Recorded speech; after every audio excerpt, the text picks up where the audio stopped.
Welcome to IVF This, episode 57, Black and White Thinking. Welcome to IVF This. I'm your host, Emily Ginn.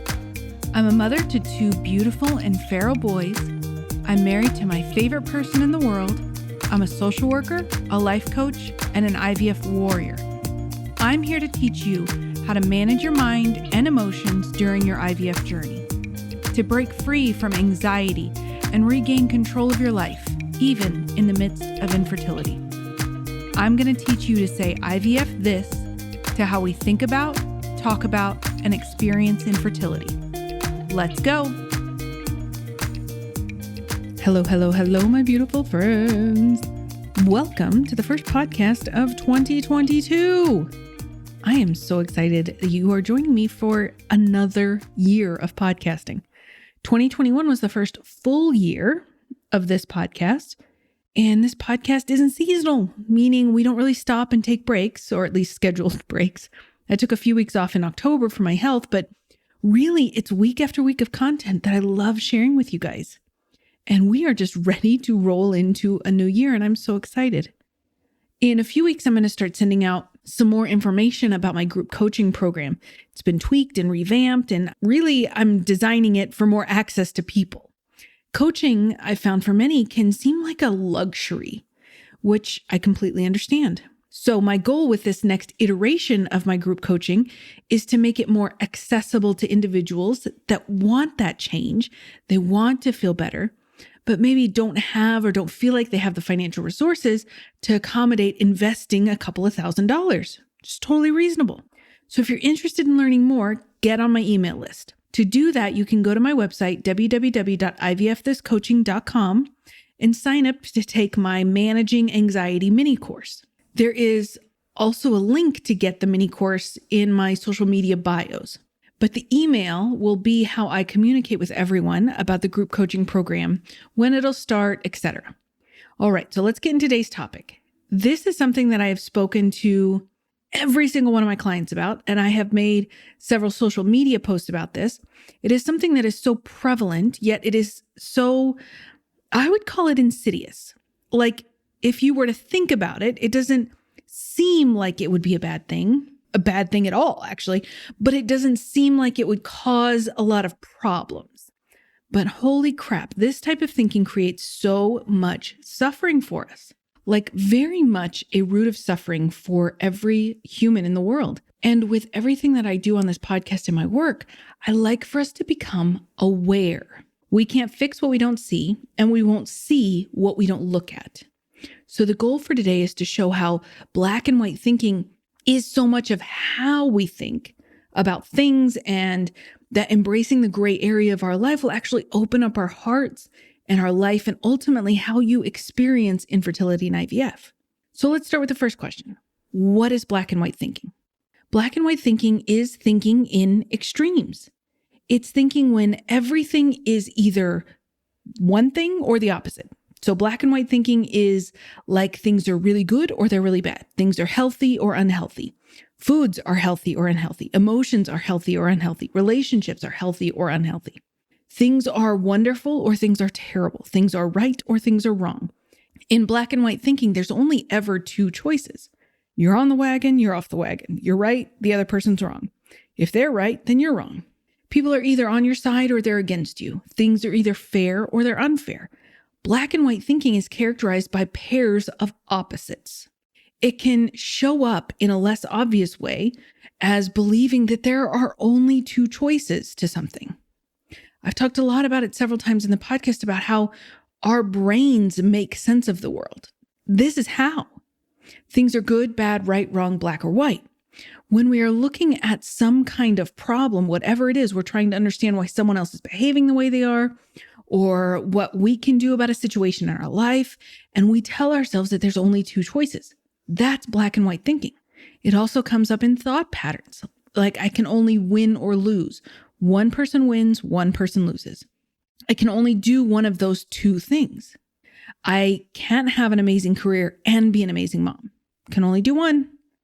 Or if you're in a power struggle with someone, you both want different things. It's sort of like, well, I either get my way or they get their way.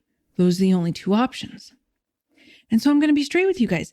Black and white thinking has ruled several aspects of my life throughout my career and personal endeavors. Honestly, my second master's degree, which is a master's of healthcare administration, was a product of black and white thinking. I truly believed at that time that if I didn't get a business type degree, then I would be relegated to stay in social work or hospital case management for the duration of my professional career. In my mind, that was it. Those were the only two options. Now, I don't regret getting the degree. I really forced me out of my comfort zone, and I don't believe that education is ever a waste, but that decision was born out of black and white thinking. For our family, I was either going to be pregnant and happy, or I was going to not be pregnant or have children and be miserable. And I think most of us can relate to that. Like, those were the only two options in my brain. Of course, before I got pregnant with my oldest, I didn't know about the type of thought work that I know now and the type of thought work that I do now. And that's really important to know. Of course, before I got pregnant with my oldest, I didn't know about the type of thought work that I know now. And that's really important to know. We don't know what we don't know. I genuinely thought that those were my only two options, that there was no halfway. Pregnant/baby equals happy, not pregnant/no baby equals misery.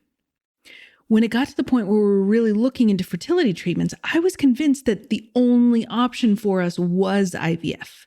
If we want another baby, we have to do IVF.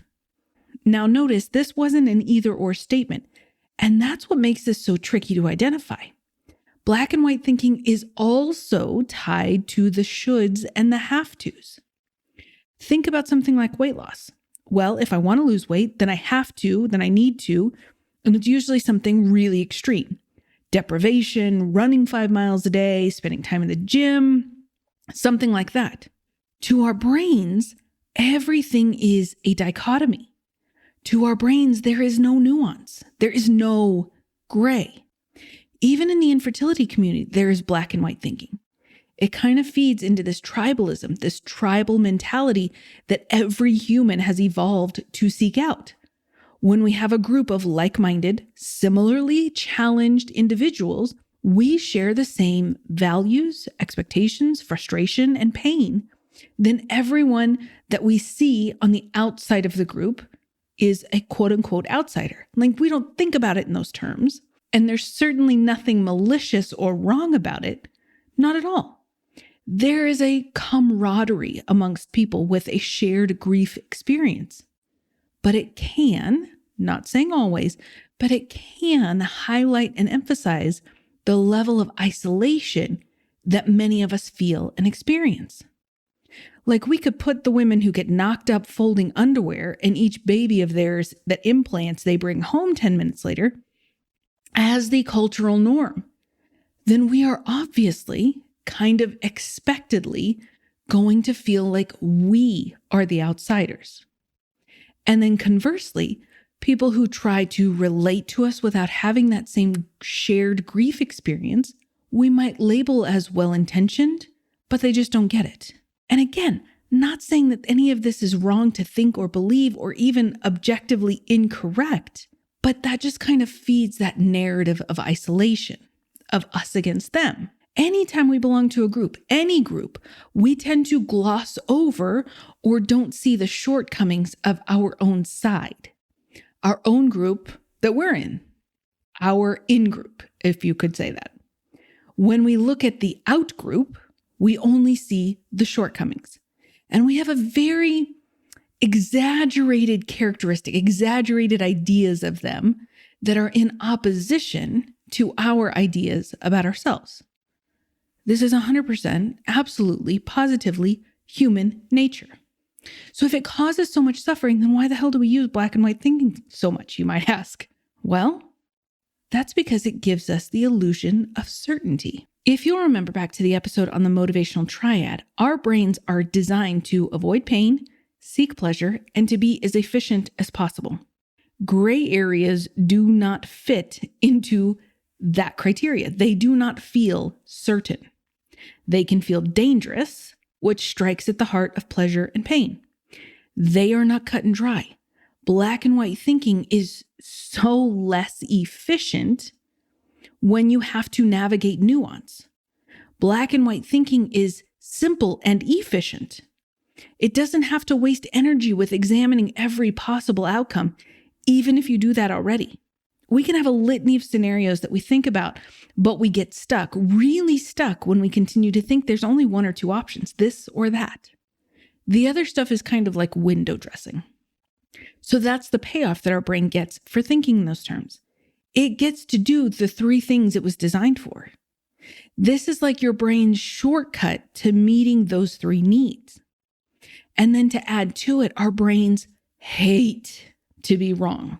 And for a lot of us, it's like, if I'm wrong about this thing, then either I'm a bad person or I'm stupid or I'm unworthy.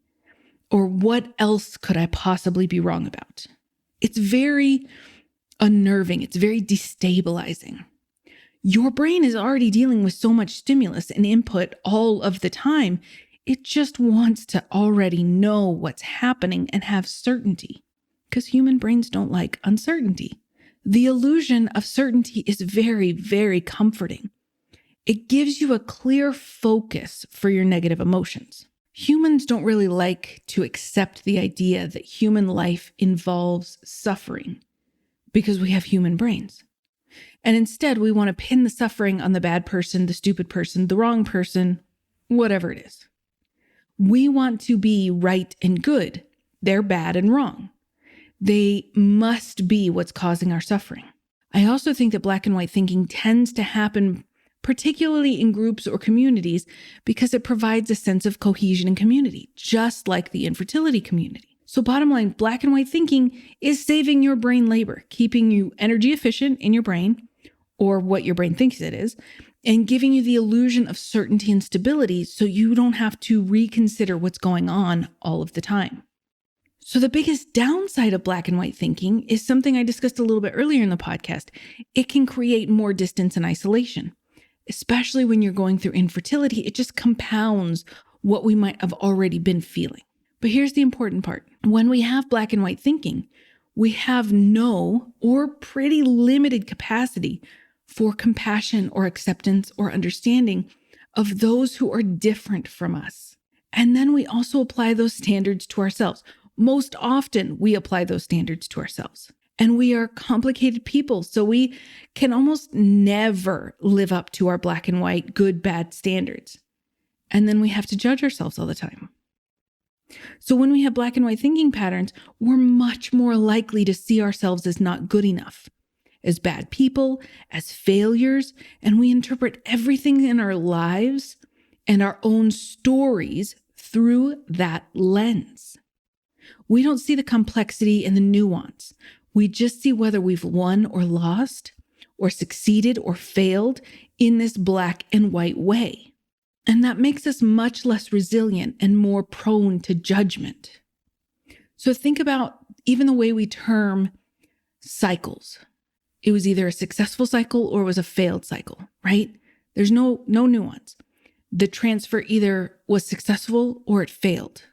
No nuance. Right? And so when we think about it in those terms, sometimes we can transpose the cycle with us. We were successful. We failed. Right? So it's really important. It eliminates the possibility of really being compassionate towards yourselves in those moments. It keeps us locked into old, limiting belief patterns and just a perpetual cycle of these mixed, complex emotions. So here's an example from one of my clients.